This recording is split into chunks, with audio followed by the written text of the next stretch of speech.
Indian cine ఇండస్ట్రీలో ప్రేక్షకులను థియేటర్లకు తీసుకురావడానికి సింపుల్ కథలు సరిపోవడం లేదు.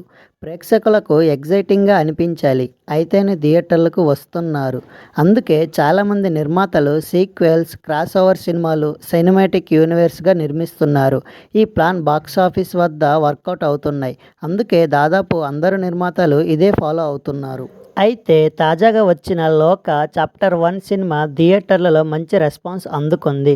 ఈ సినిమా కలెక్షన్లతో అందరినీ ఆశ్చర్యపరుస్తుంది. మొదటి వీకెండ్ తర్వాత కూడా ఈ చిత్రం నిలకడగా రాణిస్తుంది. డొమినిక్ అరుణ్ దర్శకత్వం వహించారు. దాదాపు 35 కోట్ల బడ్జెట్తో ఈ సినిమాను నిర్మించారు. కానీ విజువల్స్ క్వాలిటీ మాత్రం సర్ప్రైజ్ చేస్తుంది. బాక్సాఫీస్ వద్ద తొలి వీకెండ్లోనే 100 కోట్లు వసూలు సాధించడానికి టార్గెట్ పెట్టుకుంది. ఇలా లాంగ్ రన్లో ఈ సినిమా ఈజీగా 200 కోట్లు దాటొచ్చని ట్రేడ్ వర్గాలు అంచనా వేస్తున్నారు. ఈ విజయం కారణంగా 'లోక' ఇప్పుడు మలయాళంలోనే కాకుండా తెలుగు, తమిళ్ భాషలలో కూడా పెద్ద బ్రాండ్గా మారుతుంది. ఓటీటీ విడుదల తర్వాత ఈ చిత్రం మరింత విస్తృత ప్రేక్షకులకు చేరువవుతుంది. దీంతో సినిమా సీక్వెల్స్కు దేశవ్యాప్తంగా బలమైన డిమాండ్ ఏర్పడుతుంది.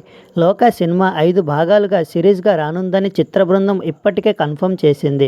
మొదటి చిత్రం షూటింగ్ ప్రారంభించక ముందే 5 సిరీస్ల కథలు సిద్ధంగా ఉన్నాయని దర్శకుడు అరుణ్ అన్నారు.